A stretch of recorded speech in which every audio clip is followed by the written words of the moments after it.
Good morning, listeners, and good morning, wrestling.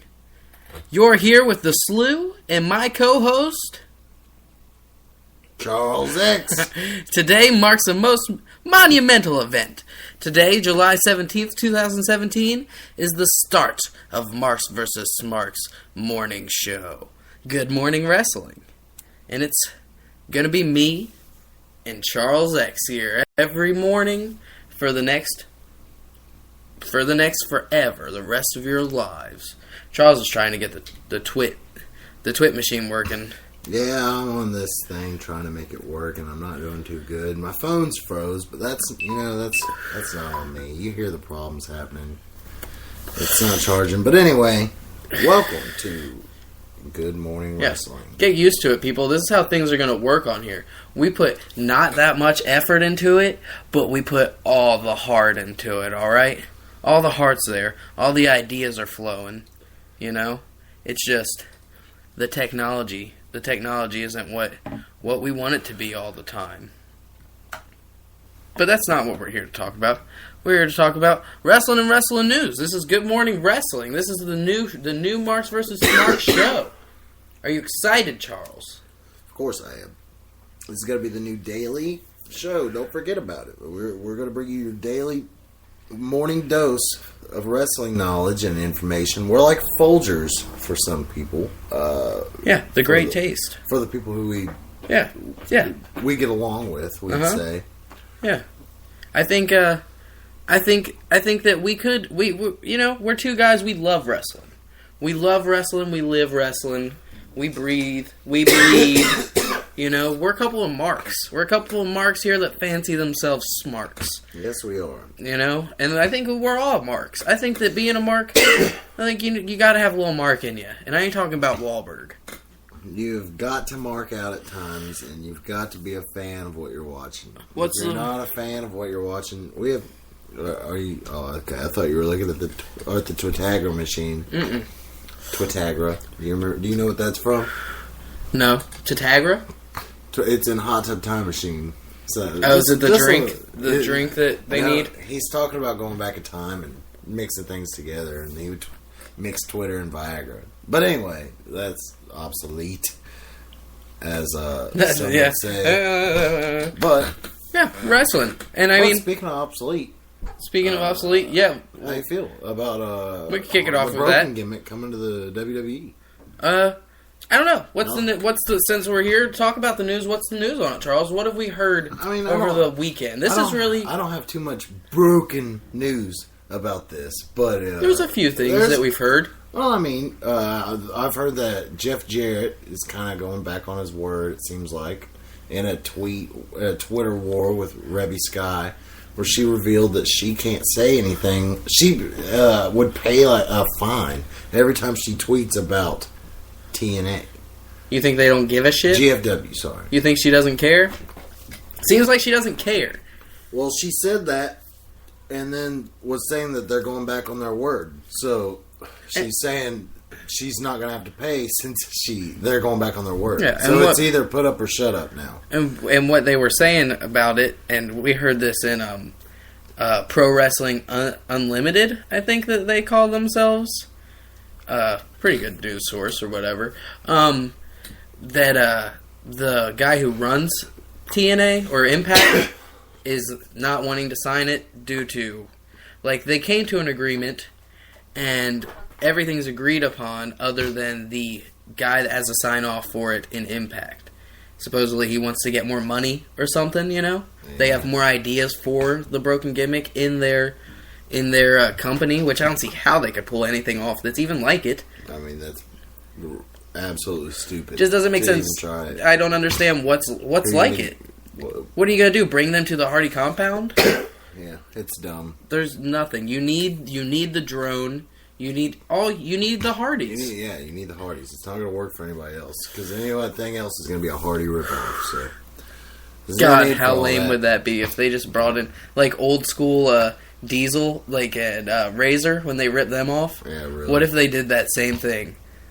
That'd be crazy. God, nowadays, back then it was crazy, but the internet didn't exist back then for everybody to freak out. I don't even know what two wrestlers would be like, yeah, I'll do it. It'd have to be somebody we didn't know. Because that's how they did it back then, I'd assume.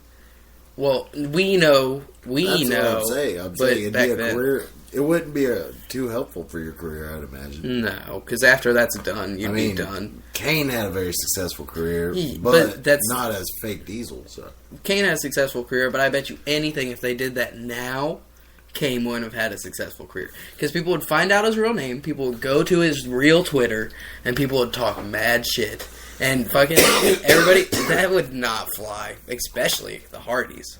That's true. That's true. But nothing flies in wrestling today. Nothing flies in wrestling today? With the internet, as far as... you know what does fly in wrestling today? Or might be flying through our WWE rings within the next couple weeks? A young, not too young anymore man that goes by the name of Shelton Benjamin. Shelton Benjamin. Shelton Benjamin coming back. How exciting is that? That'd be nice to have him back. I mean, as far as... There's a lot of new people for him to lock up with, and that's Gold cool. Standard. I hope he doesn't come back as the Gold Standard. No, the hair looked dumb. Oh, God. The hair looked dumb. I mean, not that I didn't even like his attitude. I didn't even like his attitude necessarily then. Like, he didn't run that gimmick all too well. I don't think. Yeah, I see it flashing. I'm about to just turn it off. No one's watching. Go ahead. That. It doesn't matter. We're going to put it... Damn Twitter. It'll post to Twitter and say that we made it and people will go listen, hopefully. Everybody go listen. I'm telling you to listen. It said there was an error during it, so it probably didn't even record. I don't know. Maybe it looked like it was live for a while. Get your shit together, Twitter. But Shelton Benjamin, I don't care what you do with it. You could put it in a bag, put it in a backpack. That's weird. Just get your shit together. Oh, okay. All right, Morty. But Shelton Benjamin, you're talking about a guy who came in with the guy who is the Universal Champion right now. You know? He's no slouch in the ring. Granted, he never really got the push that he deserved, I'd say, back in the day. He had a lot of good matches that are memorable, a lot of spots. I mean, he did some, the Shawn Michaels super kick. Yeah, that jumps to everyone's mind immediately, just like he jumped into that damn super kick. That was beautiful.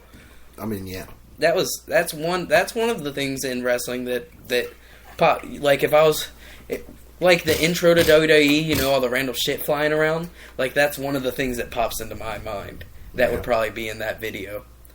I see what you mean. That's definitely one of the top just perfected moments. My God, that was so perfect.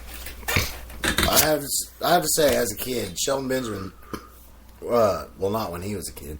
When I was a kid and I was watching and he came to Raw, it was such a resurgence in his, I guess not a resurgence in his career, because it's not like he was a top guy. But as a tag team, him and Charlie Haas were really over. Yeah. So when he was getting near falls on the champ and then beating Triple H, and yep, he was doing his thing, and it was really cool. He had a bunch of intercontinental title reigns. Yeah, I don't remember how many. But they just seem to keep him at the mid card. You know, they held him down. Now, I mean, let's be honest. He's not going to come back for a main event push.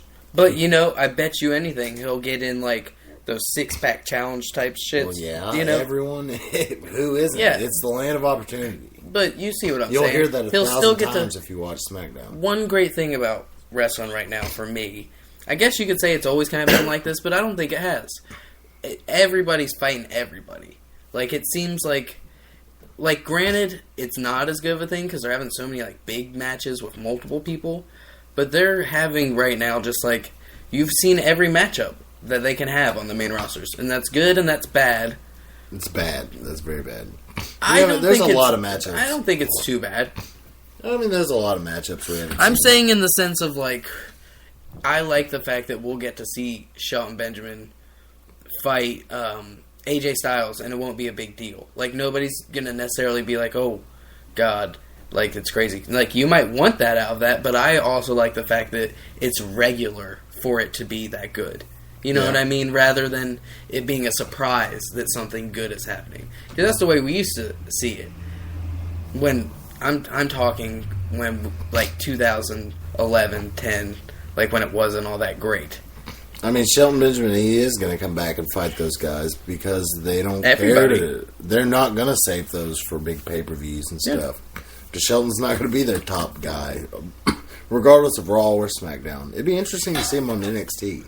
It would be. That would be weird. That's not going to happen. It shouldn't happen, but that would be interesting to see. Where do you see him?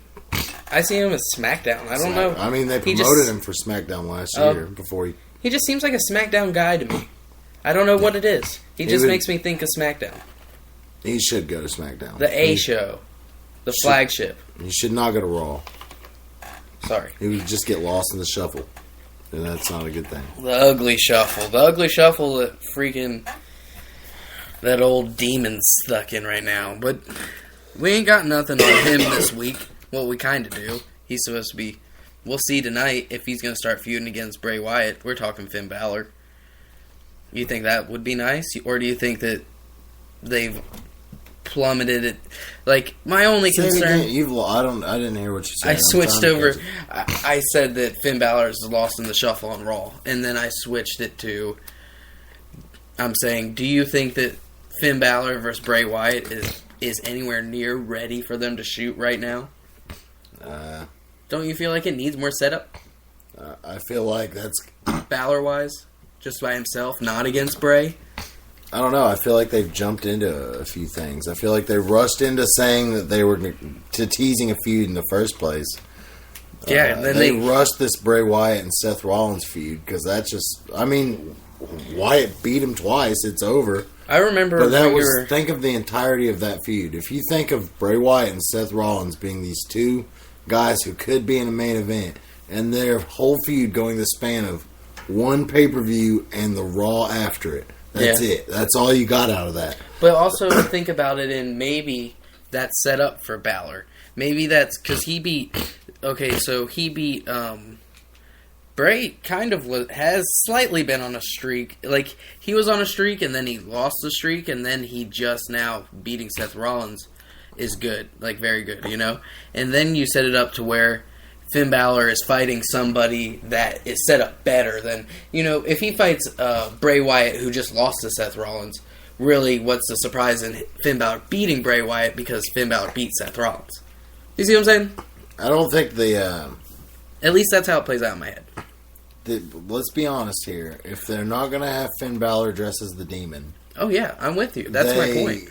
Then this feud isn't the same. Yeah, that's my point. Like, there's no... Like you said the other day when they're not ready. You were talking about how 2 years ago, or even a year ago, people were like, "Oh man, Finn versus Taker." Finn versus everyone. No. Listen, yes. Not Taker, many, because not many people want to see phenomenon. Well, everybody wants to see Taker, but not many people are in the category of ready to fight Taker. Yes, you just pick very. So as far as people being like, "Man, that's one of the matchups I want to see," the mystique of Balor versus the darkness of The Undertaker. Yep. And now it's just, he's just wearing a leather jacket. Yeah, he's leather jacket man. That's what he should be on Raw anyway, I guess, but I don't know. It's different. I don't know. Well, you talked about, I remember when very first time he started wearing that leather jacket. I believe he had the title in NXT at that point. And he would open, he still does it. This is the point of what I'm saying. He opens his jacket so constantly. Like, but it's like, that's his mannerisms why he's wearing it now. So now that he doesn't have the belt, he still does it. And it looks stupid. He's just like showing his abs. And yeah, they look alright. Yeah. But I mean... He is in pretty good shape. Yeah. I'll give him that. But it just doesn't make sense to me for him to... even if he was going like more deep in Balor Club, like if he was a heel, then it would make sense for him to... Because that looks like he's just showing off his body. It's weird. But yeah. A heel run might not be too bad of an idea for him. Yeah. Give him Gallows and Anderson and pull the club. Although I think with the demon aspect, he's one of the largest marketable Well, what you do is you have members of the roster. You have the club form as heels, and then you have Finn break out as the babyface and have him not run the demon gimmick at all during the club, and then the demon like breaks through him, and that's what has him fight the club. So because you have to build the club up to be something. Because right now Finn Balor could beat the club by himself, or you can have them all painting up. Yeah, that would be. Think about that. If they just on not on Raw. Just big shows. I could see it. I mean, calling Anderson and Gallows, they painted up. Gallows is just so funny to me that I don't know if I could take him seriously. Well, then push them as baby faces. Maybe they should just get behind. Maybe pick 3 guys. 3 heels. Oh, never mind. I'll do it for you. Miz and the other guys. If they were just jumping... Fuck, I've lost my train of thought. If they were jumping what? Miz? Finn, I guess. I think it was Finn. If they were jumping Finn and Gallows and Anderson? Yep, that's what it was. That's exactly. I was like, who would come help Finn? And why am I so fucking far off track right now? But anyway, they could come save him, and it'd be cool. Yeah. That's how he's immediate face turn, or kind of. You also might think, well, is Balor turning heel, maybe, but then obviously that'd be cleared up by whatever follows. And they don't even have to feud, really. I don't know. I don't see this. If not Gallows, do you think Balor. Axel and Dallas and Miz are going to fight